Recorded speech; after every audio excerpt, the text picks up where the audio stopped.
Hello everyone. आज हम एक नया यूनिट स्टार्ट करने जा रहे हैं और उस यूनिट का नाम है पार्टनरशिप एक्ट 1932।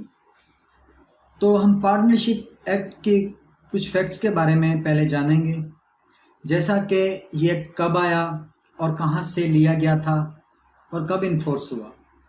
तो दरअसल पार्टनरशिप एक्ट 1932 जो पहले कॉन्ट्रैक्ट एक्ट का चैप्टर नंबर 11 होता था, उसके बाद ज़रूरत पेश आने पे इसे अलग से एक एक्ट की शक्ल दे दी गई थी। और पार्टनरशिप एक्ट जो 74 सेक्शन के ऊपर कंसिस्ट है, इसका जो सेक्शन नंबर 69 था ये एक साल बाद आया था।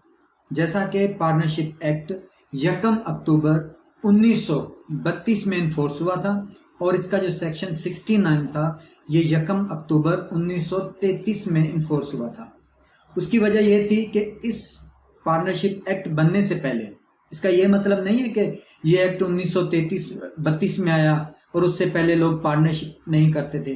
पहले भी करते थे लोग पार्टनरशिप, लेकिन ये पहले कॉन्ट्रैक्ट एक्ट का एक हिस्सा होता था। इसे एक्ट बाद में बनाया। जब ये कॉन्ट्रैक्ट एक्ट का हिस्सा होता था तो तब पार्टनरशिप को रजिस्टर करवाना लाजमन नहीं था, ना ही वो ज़रूरी समझा जाता था। लेकिन जब इसे एक्ट बना दिया गया तो पार्टनरशिप को रजिस्टर करवाना लाजमन हो गया। उसका ये मतलब था कि आगे चलकर आपका कोई भी ऐसा इशू क्रिएट हो जाता है या मसला सामने आ जाता है पार्टनरशिप के मुताबिक, तो आप, अगर आपकी पार्टनरशिप रजिस्टर्ड नहीं है तो आप अपने कोई भी लीगल राइट्स क्लेम नहीं कर सकते।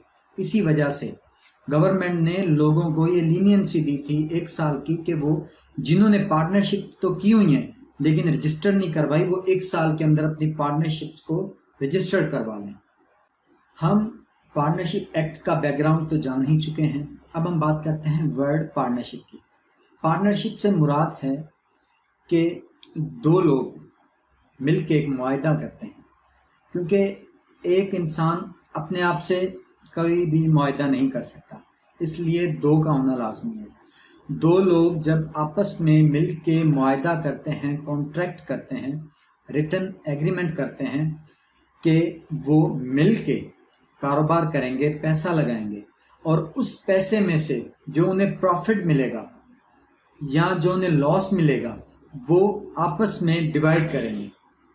अगर कोई बंदा अपने हिसाब से 100 में से 30% पैसा लगाता है तो वो 30% का ही प्रॉफिट का हकदार होगा और 30% का ही नुकसान का हकदार होगा। अगर प्रॉफिट मिलता है तो वो अपना 30% के मुताबिक लेगा, अगर नुकसान होता है तो वो 30% के हिसाब से ही भरपाई करेगा। तो जो वर्ड पार्टनरशिप है ये दरअसल पार्ट वर्ड से लिया गया है। पार्ट का मतलब ही है टू डिवाइड। डिवाइड अब किस चीज़ को करना है? डिवाइड करना है हमने जो बिजनेस में से प्रॉफिट कमाएंगे उसको हमने डिवाइड करना है। पार्टनरशिप का मतलब ही यही है कि हमने जो कारोबार करना है उसमें से हम जो प्रॉफिट कमाएंगे आपस में हम पार्टनर्स ने उसको डिवाइड करना है इक्वल टू अपने शेयर्स के। जितना मेरा शेयर, मैंने अपने हिसाब से पैसे लगाए होंगे पार्टनरशिप के अंदर, उस हिसाब से मैं प्रॉफिट भी लूँगा। आइए अब हम चलते हैं पार्टनरशिप की डेफिनेशन की तरफ, जो कि मेंशन की गई है सेक्शन नंबर 4 में, और हम उसे पढ़ेंगे और जानेंगे। तो अब हम सेक्शन नंबर 4 पढ़ते हैं, जो डेफिनेशन का सेक्शन है।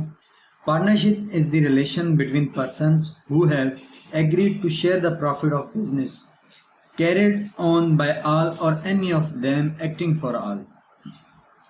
शराकतदारी उन लोगों के दरमियान का ताल्लुक होता है जो कारोबार में मुनाफा में हिस्सा लेने पर राज़ी होते हैं। वो कारोबार पार्टनर साथ मिलकर भी कर सकते हैं या उनमें से कोई भी एक पार्टनर इन सब के बिहाफ पर काम कर सकता है। क्लास नंबर इसमें 2 दिया गया हुआ है।